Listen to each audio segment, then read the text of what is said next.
This is the ABQ Business Podcast with your host, Jason Rigby. Each week we'll interview visionary business leaders to inspire the creative power and spirit that's in every entrepreneur. Discussing strengths, weaknesses, strategies, systems, and the problems we can all solve together for a new future for local small business. What is up, guys? Super excited about the show today. I have a best-selling author and intuitive writing coach. Her name is Rachael Gallaway. She is the founder of the Winged River Writer and the Voices Braving It All book series. As a mentor and facilitator of the writing process, Chloe is unlike anyone in the industry. She combines her experiences of growing up in the wilderness, which we're going to talk about today, with her training in mindfulness tools and literary writing techniques to deliver a powerful process of self-transformation and empowerment through writing. She helps her people move from fear to courage and from doubt to confidence in mastering the dance between craft and intuition. And if you want more detailed information, I encourage you not only to go to Amazon, buy her book, The Soulful Child, which we'll get into today. It's going to be a mesmerizing story, but also you can go to ChloeRachelGallaway.com or voicesmovement.org. Chloe, thanks for being on the ABQ Business Podcast today. Thank you. Thanks for having me. I'm excited to jump into this conversation and see where it goes for all of us. I know. And it's, when I was going over your book, I was like, it was one of these things where you're like wilderness. It's kind of intriguing. The title, 12 Years in the Wilderness. And then as I begin to get into the story a little bit more, it's the story's so deep, and I know you were like a runner up for what award? It was in 2019. You were a runner up for an award. Yeah, the International Book Awards. So that's all international books that are submitted for, there's a lot of different categories, but mine was for Best in Narrative Nonfiction. And my book is a memoir, but that was the category that I really wanted to enter into because Best in Narrative Nonfiction for me speaks to the writing itself. So. Yeah, and this is super cool for those of us that are in New Mexico. I believe you are, and I am too. I'm here in Albuquerque. We're going to be talking about rural northern New Mexico and you living in the wilderness. But before we get into that part, I kind of want to start, at the beginning with your dad and your mom. But can we go a little bit and can you kind of share a background of like who your mom was, and then we'll bring it into your dad and then kind of into the transition into the wilderness. Yeah, absolutely. There's such a juxtaposition with both my parents in terms of where they started out and, how our lives ended up. My mother was born and raised in Houston. She came from a very sort of an upper middle class family. Her father had patented an oil well product actually. And so she grew up quite wealthy in her early years, and she trained with a ballet instructor from the time she was 5 and into her teen years. She was very big, with ballet, and then traditional schooling was also big for her. And her mother was a teacher, and so just a very traditional life, if you will, I guess, for that time in the 50s, and then, moving into the 60s. My mother became a bit of a rebel. She definitely started college at UT in Austin, and she frequently took trips to Mexico on her own, which was kind of unheard of for a woman in that time to just go down to Mexico and hang out. And so she was doing that kind of stuff. And she also threw a party for Bob Dylan one time in her apartment. Because she was friends with him through some connections. She just had a lot of friends, a lot of connections. And she also rode a motorcycle, my mom. So she was quite feminine, as I describe her in the book. She had this beautiful auburn hair and blue eyes, and she did some art modeling at one point. So she was very feminine looking, but I wouldn't let that fool you. My mother was a very strong woman. Do you think it was the ballet, like the discipline to have to do that? Was she disciplined when she got passionate about something? I think so. Ballet, later in life, as the story goes, she had 6 children, gave birth to 6 children in the wilderness. And I often, people have asked, well, how did she have the strength to do that? And she would say the early years of ballet made her very, very strong.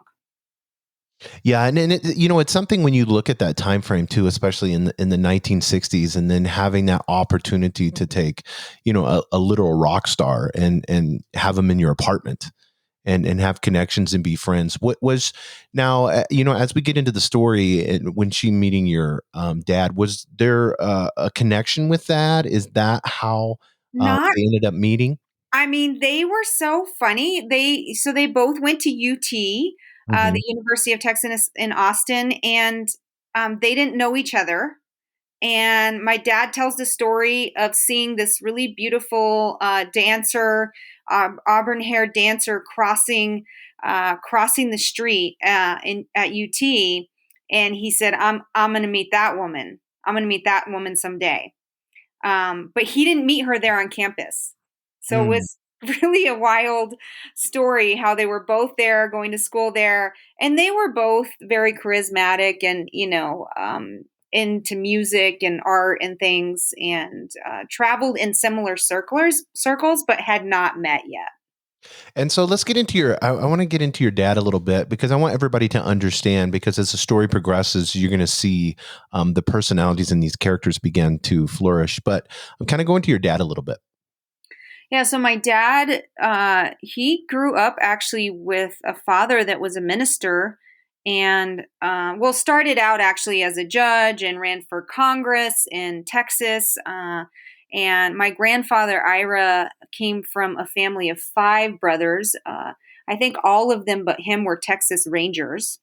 So you can imagine that group of men. Oh, yes. They were just some tough, tough Alpha males, yeah. brothers, man.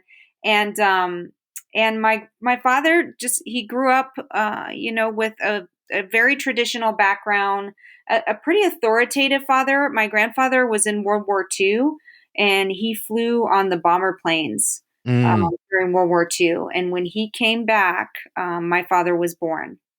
So I don't think that my dad had the easiest childhood, with a dad that was coming from war, and there was just really high expectation on him to really achieve the American dream and really go after what we sort of know as success during that time, right? Like I have redefined success for my life. And I think that's what my dad was trying to do too. But the idea of, getting straight A's in school and really being a scholar and really and being everything you could possibly be in every area of life, which my dad pretty much fulfilled. Actually, he was very talented in both athletics and then academics, and then he was an artist, and but there was an undertow there of really being pushed, I think. yes.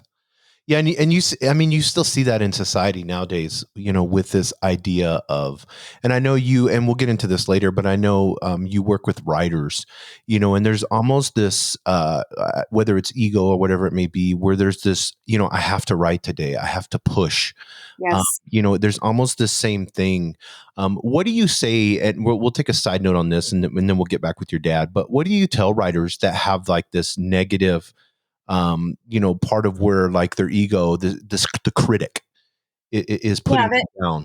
I mean, there's mindset, the inner critic, the ego, all that stuff is at its best working, I think, for writers when they come to write any type of book. My focus is in memoir and nonfiction, but whatever you're writing, I think there's a lot of resistance that is Mm, created by the push and force dynamic.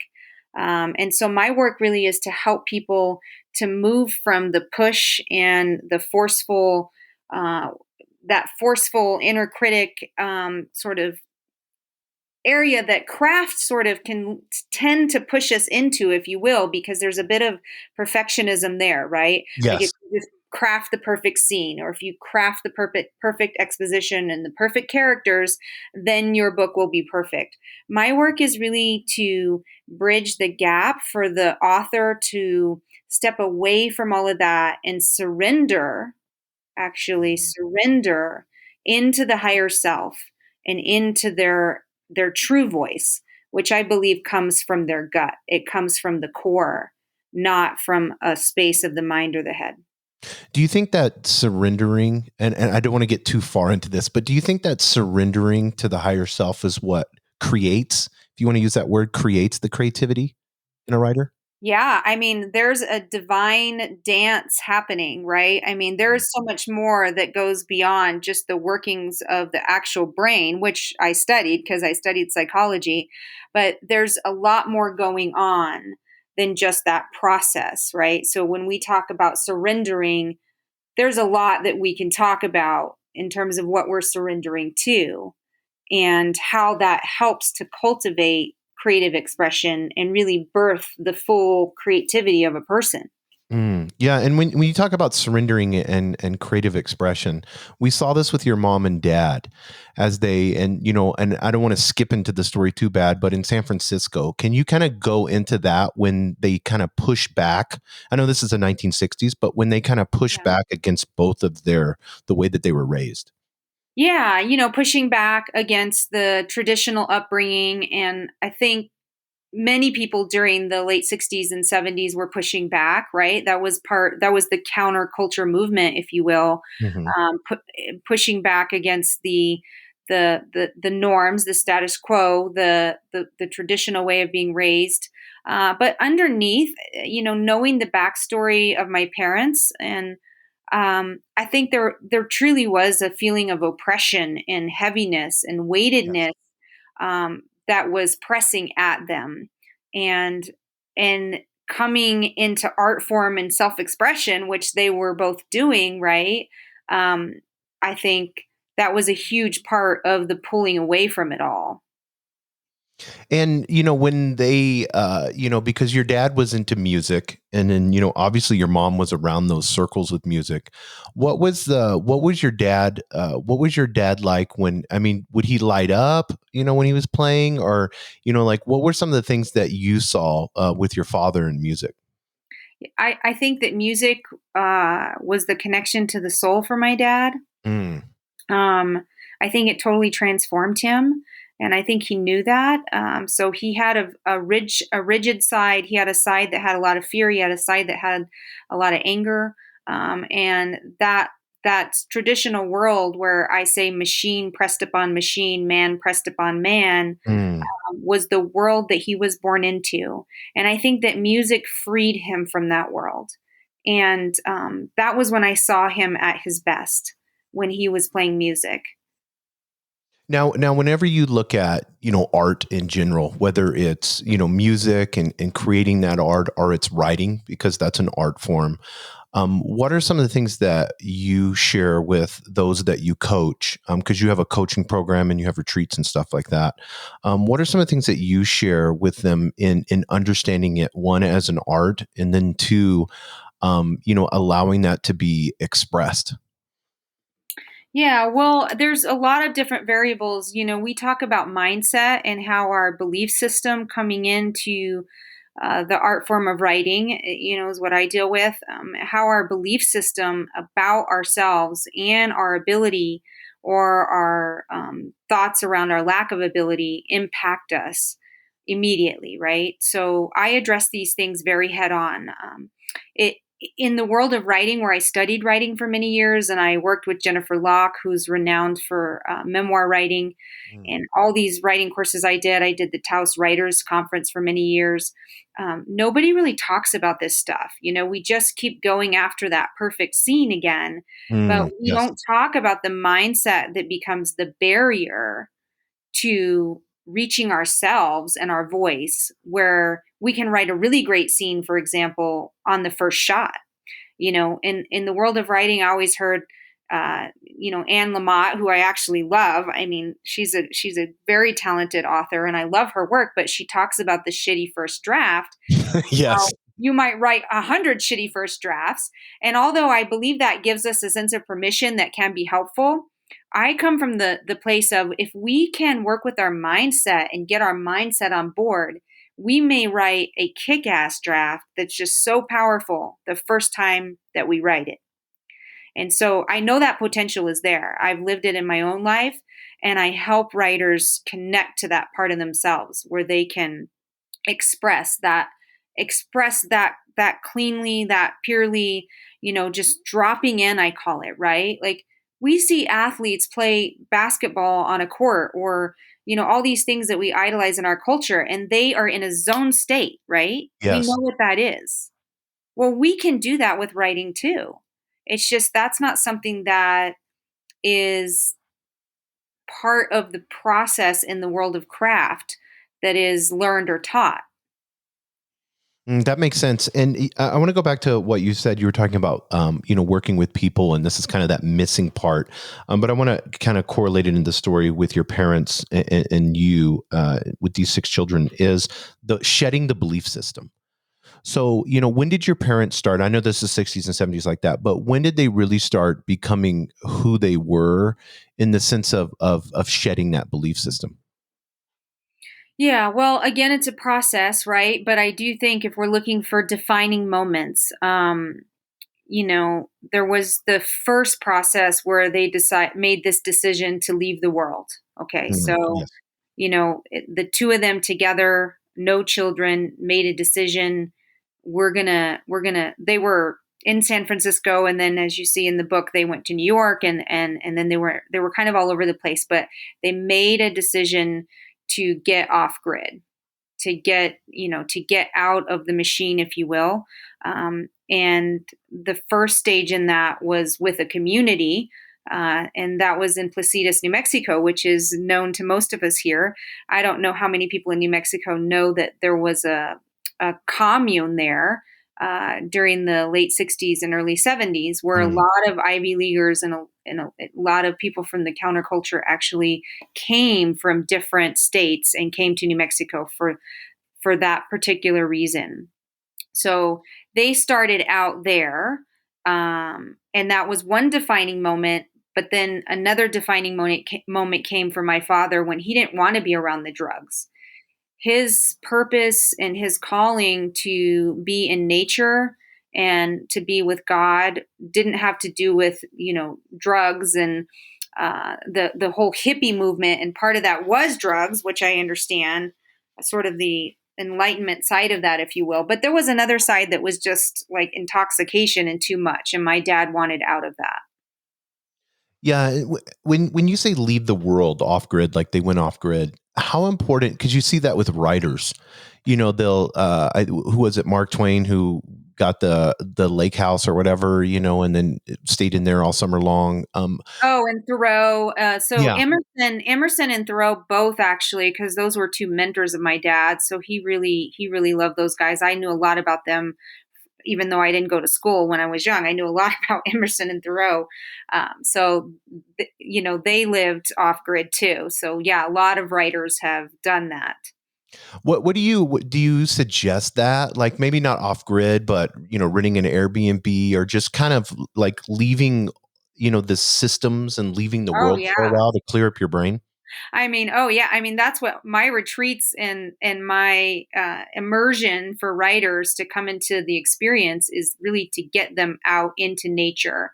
And Mm, it doesn't have to be as rough and tumble as my childhood because we didn't have a bathroom and we didn't have amenities and all this. So I like to get people off grid, out in nature, but provide comfort while they're there. So right. generally, there's like nice cabins and bedding and things. So, but the importance of disconnecting from the machine, if you will, I think is highly valuable. So whenever you see a writer and they seem to be kind of frustrated, is it a lot of this, like in the sense of they're just too, are they kind of got this bandwidth that they're connected, like this fiber optic cable, and there's just too much information coming in? And I know you talk about mindfulness and you have tools for that. Yeah. Is that what you see a lot of times when somebody's frustrated and they come to you? I think that's part of it. I think that most definitely we are overstimulated and we are living in overstimulated environments where we are in our headspace a lot. So the idea of calming the nervous system and connecting to your gut intuition is pretty removed for a lot of people. Um, if I'm not sure though, when they initially come to me, they may not actually be aware of that. What they may call it is writer's block. Like they may feel like I have this great idea for story, or I've been wanting to tell my own story for, 10 or 15 years now, Right. and I just don't know how to start, or I've gotten started and now I'm stalled. And so the interpretation of that for them is writer's block. So writer's block for me just means that we don't know how to connect to ourselves. That's so good. Yes. So whenever your dad says, "Okay, I can't be a part of this commune anymore," there's, I know it's a big party. There's lots of drugs and stuff. What was this decision? Was it your mom and his decision together to be able to, move out and go completely off grid? I mean, you were literally because you were in northern New Mexico, right? Correct. Yeah, the far northern part of the state in a little town called Lindrith. Most people are not going to know where that is. There's going to be maybe a handful, maybe 5 people that will know where Lindrith is. I'd love to hear from you if you know where Lindrith is. It's everybody kind of knows where Cuba is if you're from New Mexico, but if you keep going out past Cuba and then you head toward Gallina and El Vado Lake and way back in there, where you're really not far from the border of Colorado, Mm. is where this really small town is where I grew up. But I didn't even grow up in the town. I grew up at the end of the dirt road at the top of a mountain range, as far out as you could get in this particular area. So you were born into complete wilderness.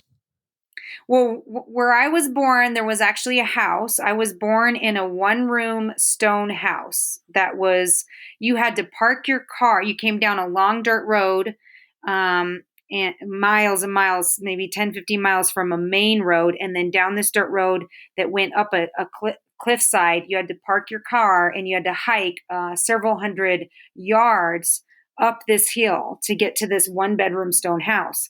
And I was born in the attic of that house. In the attic. That's crazy. Was it Yeah. because it was warm up there, or do you know the Well, reason? it was literally one room that we were Oh, living okay. in. This was Stone Mountain, so you'll read this in the book. And it's not the land that we end up on, which was Dennis Hopper's land Right. that comes later. But there's literally just one room. So there's not a lot of space. So it was kind of like a loft slash attic, is what it was. And Right. there was no space. And literally, I had 3 brothers that were born before me. So I was the 4th child. And then 2 more children came after me. And we just had this row of beds all together lined up in that loft area. And that was the best place for my mom to give birth there. Yeah, it's so amazing with that we think of this, and this wasn't that long ago, and then we make this decision to, I mean, your mom and dad makes a decision to disconnect from the machine, as you say. What were some of the things that you realized? Because I want to kind of get into this as far as from your eyes. What were some of the things that, as you're growing up, that you begin to realize being in complete wilderness? Well, I think there's so many realizations, but when you're in it, you're learning things like how to be present, right? Which is a big thing in the world that, these great gurus like Deepak Chopra and Right. everybody's talking about mindfulness now and how to be present. When you're living in the wilderness, you are present. There isn't any other way to live because you wake up with the sun coming up. We didn't have clocks, we didn't have electricity, we didn't have these worldly things. So our bodies were more geared toward the natural rhythms of the earth. Mm. That keeps you present. In order to survive, there's a lot to do. So we had goats and chickens and horses, and we were growing all of our own food. So we woke up with the sun, and I went out and milked goats and fed animals, and helped my mom make goat cheese, and then there's preparing all your meals throughout the day. I mean, there's no such thing as you go to a restaurant and you get food. You Right. create your own food and you make your own food, and if you don't, you're in trouble. You're not going to make it, right? So all of that really keeps you very present. Now, do you think whenever you, I mean, because you just grew up in this environment, so for you it was, it was your norm until later. But do you think that your dad and mom, were they happy? Were they, do you feel like they had broke free from the matrix, if you want to say? Yeah, wow. I mean, that was one of the big questions I wanted to answer with writing my story, right? Right. Was this worth it? I know that they both told me that they didn't. Well, let's see. My mom said that she didn't have regrets about that life, which is actually pretty surprising to me because a lot happens in the story and there's Right. significant amount of trauma, including sort of the falling apart of my parents' relationship. Right. Um, my dad said to me toward the end of his life that he acknowledged to me that it had been a hard life and that he wouldn't wish it on anybody. Yeah, and when was that? I know you talk about this in the book, but that realization where you really looked at your dad and understood him. What was it towards the end of his life when you came back and you visited him? Because you talk about that in the book. When was that time where you just really accepted him as who he was and just as he is? Yeah, I think it was a continual process, but through my teen years, I wasn't living with my parents because I was placed in foster care from 12 on. Right. So I went through a huge period of being very angry with my father. I think in my mid 20s, when I was in college and graduating college and going out into the world, there were certain realizations that started hitting me. I always thought, oh, my dad's just so extreme. Why can't I eat McDonald's? Like what? I just thought everything that he taught was so extreme for many years. But around, my mid 20s, I started realizing, oh, maybe there's something about this whole eating McDonald's thing that that he's speaking to that actually Right. means something that actually does matter. And this whole idea of eating high fructose corn syrup, like all these things I grew up knowing, right? What was good for my body and what wasn't good for my body, and what was good for my mind and what wasn't good for my mind. So at that time, coming into my independence, I started to realize, oh, he had some really valuable things that he was trying to teach me. And yeah. No, whenever you look at this anger with father, and we see that played out in a lot of scenarios. I know I had that in my own life, but I know you deal with a lot of women and women authors. Is this something that you have to work through with them? Did you have to release this in order for this beautiful manuscript to come out of you? That this anger with father.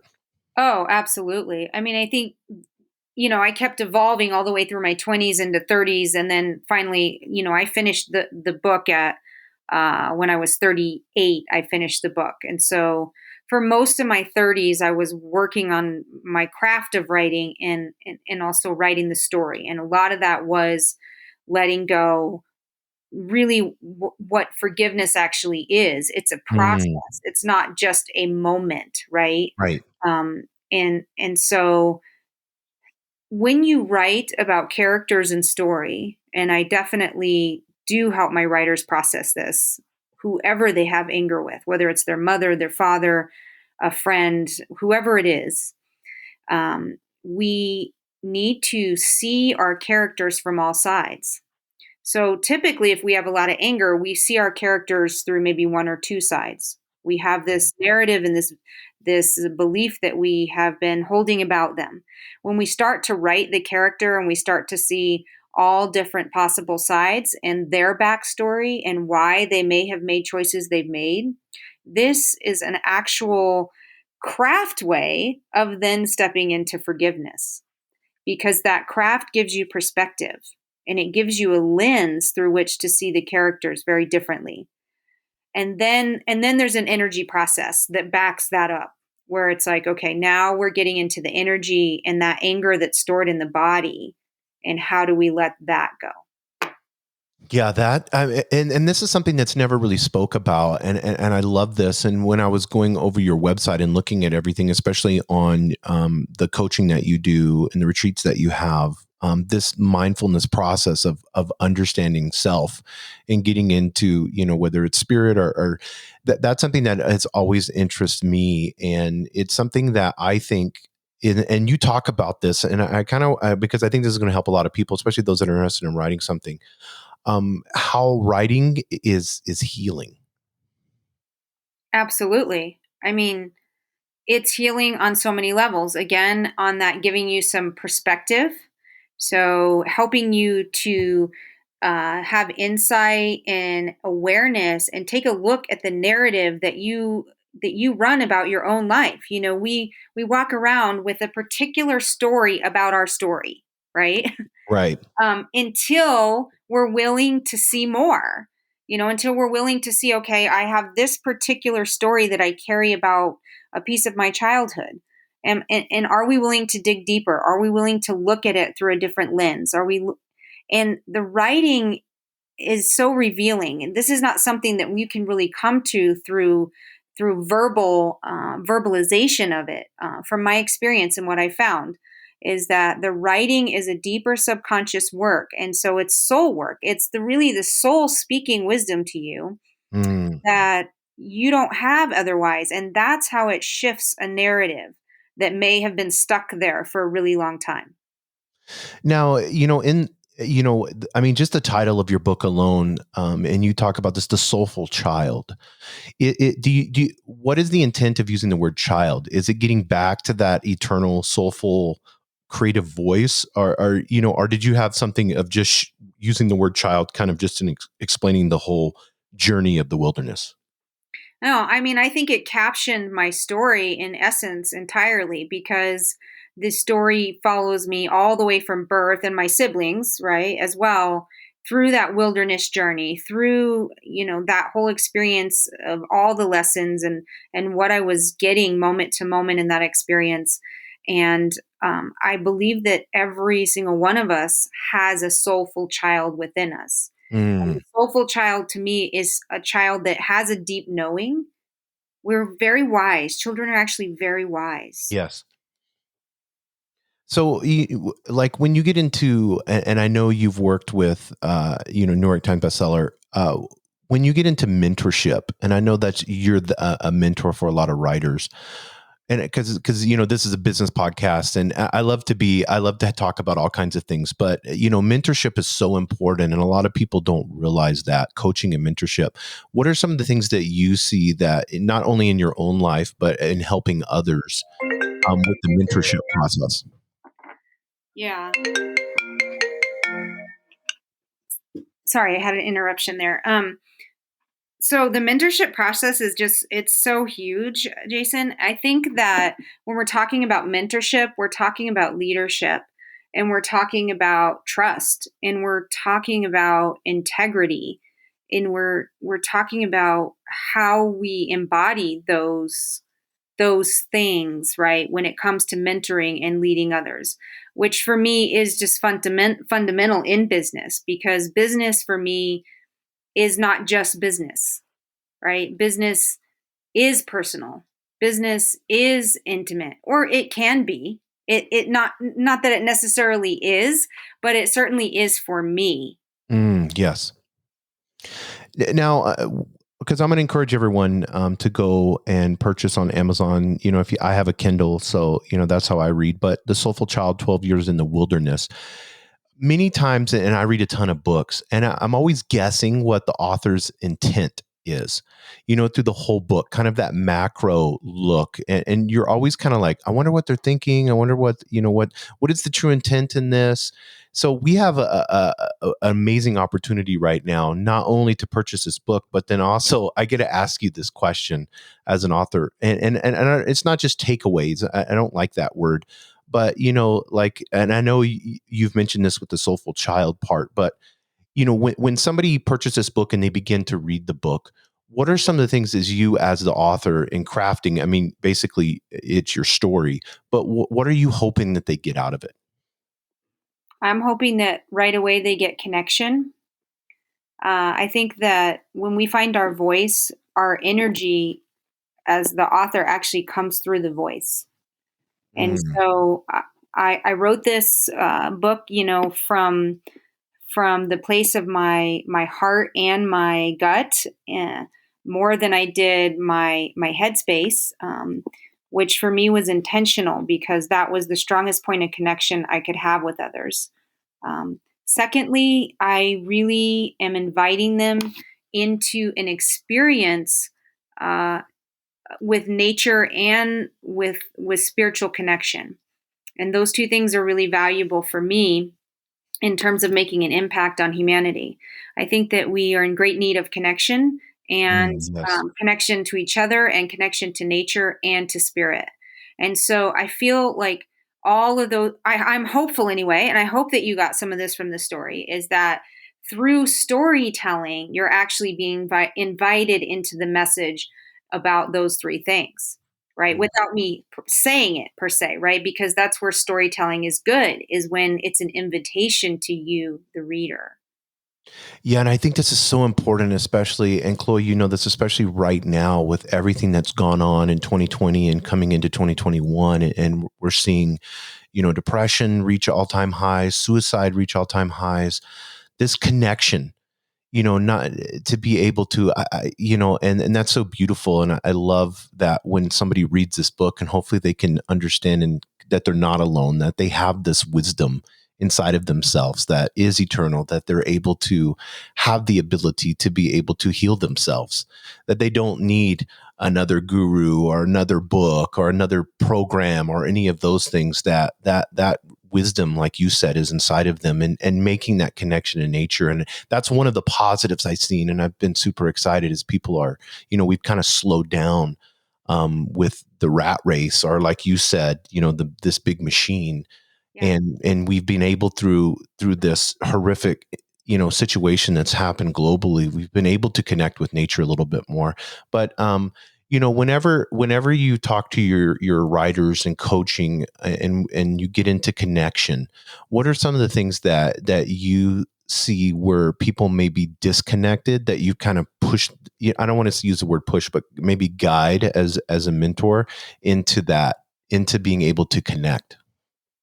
Yeah, well, I think first of all, it's role modeling it. So Mm, fortunately for me, I led a life where I knew how to connect, because I knew how to connect with every goat I had and every chicken and every bird that was in every tree on my yes. land. And so I look back at the gifts that I did receive in the midst of what some might see as a lot of trauma as well. Um, and I try to help people find the gift from where they are too. And sometimes it's harder than others, right? We've all had different experiences. But I think everybody has some gift in there that they can find. So I try to shine a light on that. I call it our lifelines, because our brain really remembers negative information before positive, right? And there's something called the negative feedback loop. And many people in the world are really heavily experiencing this right now with the depression and disconnect, right? Is that you get into that negative feedback loop. Hmm. So just that's all headspace. When you're in your head and you're thinking and you're experiencing anxiety and you're having thoughts that are perpetually negative, right? For me, one of the best things to do is to move yourself from headspace. And there's simple things you can do. Just take your hand and both hands and place it on your heart. Yes, I love that. Yeah. Place your hands on your heart. So there's a lot of techniques that I teach, from how do we move from headspace into heart space, right? But simply put, sometimes it's just touching our own body and connecting to our own breath. And then there's many things, that we can do with being in nature and reading good books. And if we want to talk about technology, it should be used as a tool, like you and I are using right now. This is a Right. wonderful tool that we are using to connect and to connect to the world at large. And that's awesome. And I have gratitude for that. However, we need to use it as a tool, not be on autopilot in it and not aware of how we're using it and what we're doing with it, right? Because that is moving us into more disconnect. Yeah, and one of the things that, and I know you teach this, but this, and I know you have one in Taos and you have one in Costa Rica coming up.